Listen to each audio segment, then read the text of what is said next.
यंत्रमाग धारकांची मातृ संघटना असलेली इचलकरंजी पॉवरलूम असोसिएशन सातत्याने वस्त्रोद्योगाला भेडसावणाऱ्या समस्या व अडचणी सोडवण्यासाठी सातत्याने प्रयत्नशील आहे।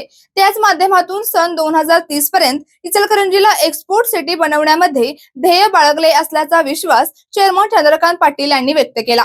दी इचलकरंजी पॉवरलूम वीवर्स कोऑपरेटिव्ह संस्थेची 78वी वार्षिक सर्वसाधारण सभा संस्थेच्या सभागृहात पार पडली। त्याप्रसंगी अध्यक्षस्थानावरून श्री पाटील बोलत होते। यावेळी माजी मंत्री प्रकाश आवाडे यांची प्रमुख उपस्थिती होती। प्रारंभी व्हाईस चेअरमन रफिक खानापुरे यांनी स्वागत केले। संचालक पांडुरंग सोलगे यांनी श्रद्धांजली ठरावाचे वाचन केले। यंत्रमाग धारकांच्या प्रश्नासाठी सातत्याने पॉवरलूम असोसिएशनच्या माध्यमातून आम्ही शासन दरबारी प्रयत्नशील आहोत।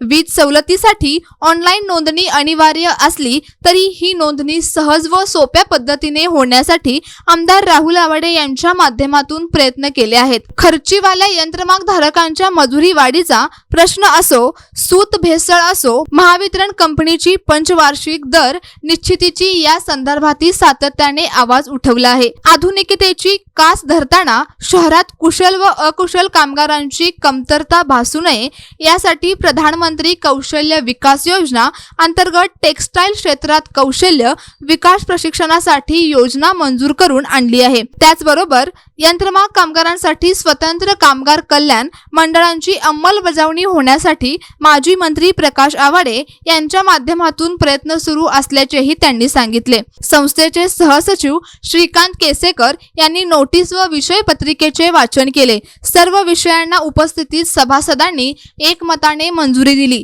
यावेळी सुनील पाटील, प्रकाशराव सातपुते, बाळासाहेब कलागते, अभिषेक वाळवेकर, विश्वनाथ अग्रवाल, सर्जेराव पाटील, ओंकार सुर्वे आदींसह सर्व संचालक व सभासद उपस्थित होते। आभार संचालक सतीश कोष्टी यांनी मानले।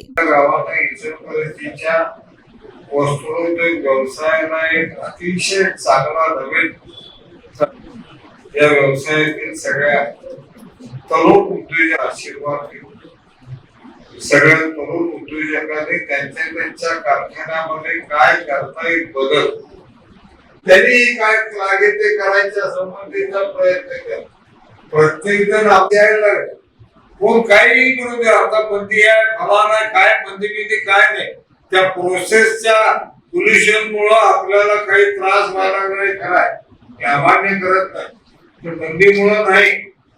प्रोसेसिंगला पोल्युशनच्या रिलेटेड काही प्रॉब्लेम झाले वेगवेगळ्या राज्यामध्ये, आपलं कापड जिथं त्या प्रोसेस मध्ये त्यांनी ईटीपी जेएलपी वगैरे ज्यांनी करायला पाहिजे होता, एसटीपी वगैरे ईटीपी वगैरे त्यांनी केलेलं नाही।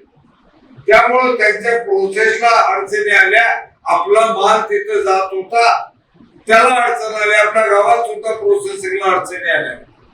आता सोडवायलाच लागतील सगळं, तिथलं राज्य सरकार ते व्यापारी त्यालाही धंदा करायचा, कुर्ब घालायची नाही, ते करतील काय तर चालतील काय तर मार्ग काढून। त्यामुळे आता हवातील होऊ नका, आपला कारखाना चांगला चालवायचा। तुम्हाला पाहिजे असेल तर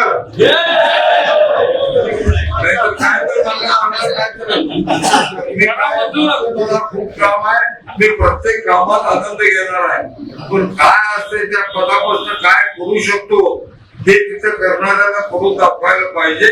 ते करून दाखवायचे खमाखत माझ्यात आहे, ते कधीतरी करून दाखवायचे। सोबतच हा व्हिडिओ जास्तीत जास्त शेअर करा आणि माय महाराष्ट्राला सोशल मीडियावर नक्कीच फॉलो करा।